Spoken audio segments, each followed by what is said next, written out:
మరొకవైపు దావోస్లో ప్రపంచ పెట్టుబడిదారులందరూ కూడా సమావేశమై ఒక విహారయాత్ర, పెట్టుబడిదారు ప్రతి సంవత్సరం ఈ జనవరి విహారయాత్ర చేస్తారు. ఆ విహారయాత్ర సందర్భంలో ప్రపంచ పెట్టుబడిదారులు, సెలబ్రిటీలు అందరూ అక్కడికి, రాజకీయ నాయకులు, ఆర్థికవేత్తలు అందరూ అక్కడ చేరుతారు. ఈ మన చంద్రబాబు నాయుడు గారు ముఖ్యమంత్రి, అలాగే విద్యాశాఖ మంత్రి లోకేష్ బాబు గారు ఇద్దరు దానికి హాజరయ్యారు. నిన్న ఈరోజు మీరు పత్రికల్లో కూడా చూస్తుంటారు. చాలా మందితో ఒప్పందాలు, లక్షల కోట్ల ఒప్పందాలు ఈ భారతదేశంలో దొరికేటువంటి పెట్టుబడిదారులతోనే దావోస్లో ఒప్పందాలు చేసుకుంటున్నారు. అక్కడ చర్చలు చేస్తున్నారు. సరే, ఎవరితో ఎక్కడ చర్చలు చేసినా ఈ విదేశీ పెట్టుబడులు మనకు పెద్ద ఎత్తున కలర్ఫుల్గా చూపెట్టే లక్షలాది కోట్ల రూపాయలు చూస్తుంటే లక్షల కోట్లు, ఇంత డబ్బు ఎక్కడి నుంచి ఉంది అని చెప్పి అనిపిస్తుంది. ఉంది, డబ్బు ఉంది, మూలుగుతూ ఉంది. కానీ అవన్నీ మన రాష్ట్రానికి వస్తే లక్షల మందికి ఉపాధి వస్తే అని చెప్పి మనం ఆశపడుతున్నాం. వస్తా రాదా ఈ నోట్లో కూడా చెప్పాము. మీరు దీంట్లో అంటే మొదటి పేరాలో కార్పొరేట్ సంఘాలకని ఉంది, కార్పొరేట్ సంస్థలు కదా, టైప్ మిస్టేక్. ఈరోజు మన ఆంధ్రప్రదేశ్ కావచ్చు, భారతదేశం కావచ్చు, బాబురావు చెప్పాడు ఆల్రెడీ వెంటిలేటర్ మీద ఉంది మన ఆర్థిక వ్యవస్థ అని చెప్పి. దానికి వాళ్ళు చెప్పే రాజకీయ కారణం గత 5 సంవత్సరాలు విధ్వంసం జరిగింది, అందుకని వెంటిలేటర్ మీద ఉన్నది. అది ఒక కారణం, కానీ పూర్తి సమగ్రమైన కారణం కాదు. ఎందుకంటే ఈరోజు ప్రపంచవ్యాప్తంగా మన ఆర్థిక వ్యవస్థ ఎదుర్కొంటున్న ముఖ్యమైన సమస్య ఏమిటి, మౌలికమైన సమస్య ఏమిటి?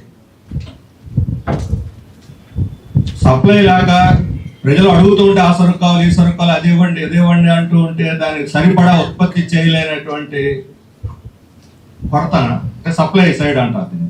సప్లై సైడ్ సంక్షోభం ఇది, లేదా సరుకులు తయారవుతూ ఉంటే జనం కొనుక్కోలేక నిలవబడిపోతున్నటువంటి డిమాండ్ సైడ్ సంక్షోభం. ఏది ఈరోజు కీలకమైనటువంటి అంశం. అత్యంత ఎక్కువ మంది ఆర్థికవేత్తలు, ఈవెన్ ప్రపంచ బ్యాంకులో ఉండేటువంటి వాళ్ళతో సహా ఎక్కువ మంది ఈరోజు చెబుతుందంటే ఇది సప్లై సైడ్ సంక్షోభం కాదు, డిమాండ్ సైడ్ సంక్షోభం. మీరు అక్టోబర్, నవంబర్లో economic times, Indian express, business standard, BBC వీళ్ళందరూ కొన్ని ఎడిటోరియల్స్ రాశారు. వ్యాసాలు ఇస్తారు, ఎడిటోరియల్స్ ప్రధానంగా అందరూ ఎడిటోరియల్స్ రాశారు. ఎడిటోరియల్స్ కొద్దిమంది చదువుతారు, అందరూ చదవరు. అట్లా పత్రికలు చదివేవాళ్ళు పరిమితంగా ఉంటారు, ఎడిటోరియల్స్ చదివేవాళ్ళు ఇంకా పరిమితంగా ఉంటారు. ఆ పత్రికలు అన్నీ రాసిన సారాంశం ఒకటే, ఈరోజు ప్రజల యొక్క వేతనాలు, ఉద్యోగులు, కార్మికులు, వ్యవసాయ కూలీల యొక్క వేతనాలు పెరగక ఆదాయాలు పడిపోయి సరుకులు కొనలేనటువంటి స్థితిలో ఉన్నారు. సంక్రాంతి లాంటి పండుగలు, న్యూ ఇయర్, క్రిస్మస్ ఎన్ని డిస్కౌంట్ల మీద డిస్కౌంట్లు ప్రకటించిన, ఈఎంఐలు ఇస్తున్నా, కన్సెషన్లు ఇస్తున్నా, ఎన్నో రకాలుగా ప్రయత్నాలు చేసినా ఇంతకు ముందు 2 సంవత్సరాల క్రితం అమ్ముడుపోయినటువంటి పద్ధతిలో కూడా అమ్ముడుపోలేదు. మామూలు ప్రతి సంవత్సరం అమ్మకాలు పెరుగుతూ ఉండాలి, కానీ అవి కూడా ఆ గ్రాఫ్ కూడా చేరుకోలేకపోతున్నది. అమ్మకాలు బాగా పడిపోతున్నాయి అని చెప్పి రిపోర్ట్లన్నీ కూడా చెప్తూ ఉన్నాయి. ఇక్కడ ప్రాక్టికల్గా వెళ్ళినా మన సంక్రాంతి సందర్భంలో బీసెంట్ రోడ్డుకి వెళ్ళి ఎక్కడ ఒక షాప్ దగ్గర కొంటూ ఉంటే వాళ్ళు చెబుతున్నారు అంత లేదండి, గిరాకీ పోయిన సంవత్సరం ఉన్నంత కూడా లేదని వాళ్ళు కూడా చెబుతున్నారు. ఇదేదో పెద్ద రీసెర్చ్ చేసి చెప్పే అంశం కూడా కాదు, ఏ దుకాణం పోయి అడిగినా కూడా చెప్తారు. ఎందుకని జనం కొనుగోలు చేయలేకపోతున్నారు అంటే వాళ్ళ ఆదాయాలు పెరగట్లేదు. కీలకమైన అంశం ఇది. ఈ కీలకమైనటువంటి అంశం విజన్ 47లో లోపించింది. మనకు విజన్ 47 అమలు జరపగలిగిన సత్తా, శక్తి, సామర్థ్యాలు చంద్రబాబు నాయుడుకి ఉన్నాయా లేదనేది చర్చ కాదు. చంద్రబాబు నాయుడు గారి యొక్క సమర్థత గురించి మేము ప్రశ్నిస్తున్నాం. ఆయన చాలా సమర్థుడు, అందులో సందేహం లేదు. కానీ సమర్థత మీద ఆధారపడే అభివృద్ధి జరగదు. వాస్తవికంగా ఒక ప్రణాళిక రూపొందిస్తే ఆ ప్రణాళిక వాస్తవికంగా ఉండాలి. ఈరోజు అసలు సమస్య ఏమిటి, ఆ సమస్యకు పరిష్కారం ఏంటి? ఆశలు, ఊహలు మన ఎన్నైనా ఉండొచ్చు, కోరికలు ఎన్నైనా ఉండొచ్చు, గుడ్ విషెస్ ఆటోమేటిక్గా రియలైజ్ అవ్వవు. ప్రతి ఒక్కళ్ళకి విషెస్ ఉంటాయి. రాష్ట్ర అభివృద్ధిని చెయ్యాలి, ప్రపంచంలో ఆంధ్రప్రదేశ్ని అగ్రగామి నిలబెట్టాలని చంద్రబాబు నాయుడు గారు మనస్ఫూర్తిగా కూడా కోరుకొని ఉండొచ్చు. నేనేం కాదంటలే, ఆయన చిత్తశుద్ధిని కూడా శంకించడం లేదు. కానీ ఇది సాధ్యమా? ఇది మౌలికమైనటువంటి ప్రశ్న. విజన్ 47 గురించి బాబురావు చెప్పాడు. ఆ విజన్ 47లో వాళ్ళు అనుసరించే మెథడ్ గురించి రాశారు వాళ్ళు. వాటర్ ఫాల్ మెథడ్ అని. వాటర్ ఫాల్ మెథడ్ అంటే నిరంతర ప్రవాహం అనమాట. ఇప్పటి నుంచి 2047 దాకా అదే కొనసాగుతుంటుంది అభివృద్ధి అంతని. అంటే ఏది అడిగినా 27-47 దాకా ఆగండి, 47 సుదీర్ఘమైన కొండలు చూపిస్తారు, అక్కడ దాకా ఆగండి. మబ్బుల్లోకి నిచ్చెనేసి ఎక్కించడం అనమాట. మబ్బులు ఎక్కడం సహజమైన విషయం, నిచ్చెనేసుకోదు. ఈ మబ్బులు చూపించడం కాదు, ఐటీతో సంబంధం ఉన్న వాళ్ళు ఎవరికైనా తెలుసు, వాటర్ ఫాల్కి ప్రత్యామ్నాయం ఎజైల్ మెథడ్ అని ఇంకోటి ఉంది. ఎజైల్ మెథడ్ అని అంటే చిన్న చిన్న ముక్కలకు విభజించి ఏ ముక్కకు ఆ ముక్కని జయప్రదం చేసుకుంటూ మళ్ళీ నెక్స్ట్ ఇప్పుడు ఒక యాప్ తయారు చేస్తారు అనుకోండి, యాప్ విడుదల చేసేస్తారు, దాంట్లో పెడతారు ప్లే స్టోర్లో.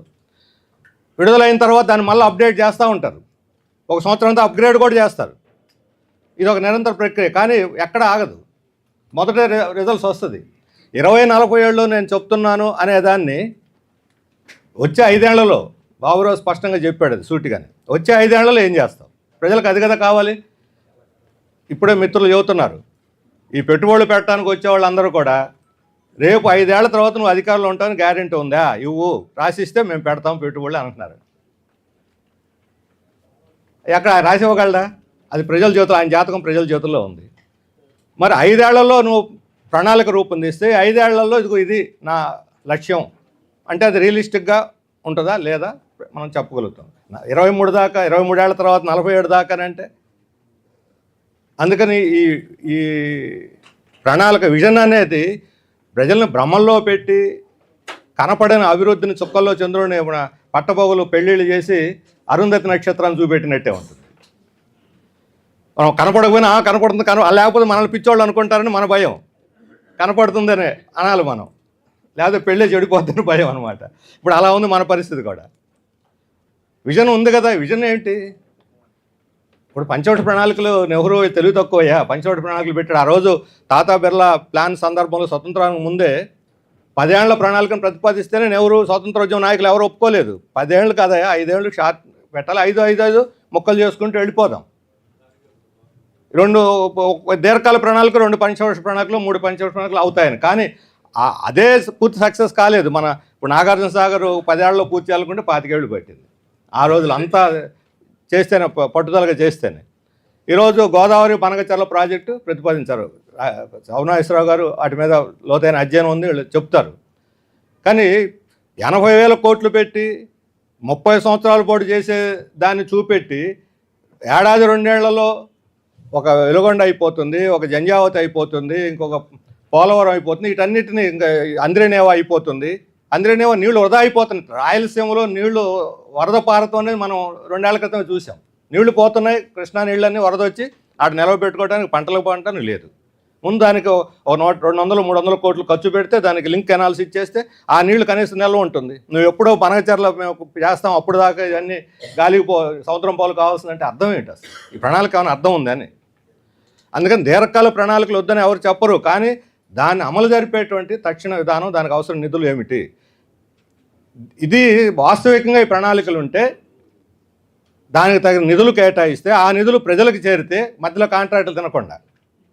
ఇప్పుడు పోలవరం ప్రాజెక్టులో మనకి డయాఫ్రమ్ వాలు మళ్ళా తిరిగి మొత్తం కడుతున్నారు. ఎవరిదా లోపం కారణం? ఎవరిదా? దానికి ఎవరు బాధ్యులు ఇంతవరకు తేల్చలేదు. నీకు జవాబుదారీతనం అక్కర్లేదా? మరి మళ్ళా 2,000 కోట్లు కేంద్రం వాళ్ళకి ఇస్తుంది. ఎవరు ప్రజాధనం కాదా? ఇది వృధా కావటం కాదా? ప్రజల చేతుల్లోకి డబ్బులు రావాలి. ఈరోజు ఏది ఆలోచించినా ప్రజల చేతుల్లోకి డబ్బులు ఇవ్వటం ఎలా? ప్రజల చేతికి రావలేదు. వేతనాల పెంపు ద్వారా, లేకపోతే ఉపాధి హామీ పథకం అమలు చేయటం,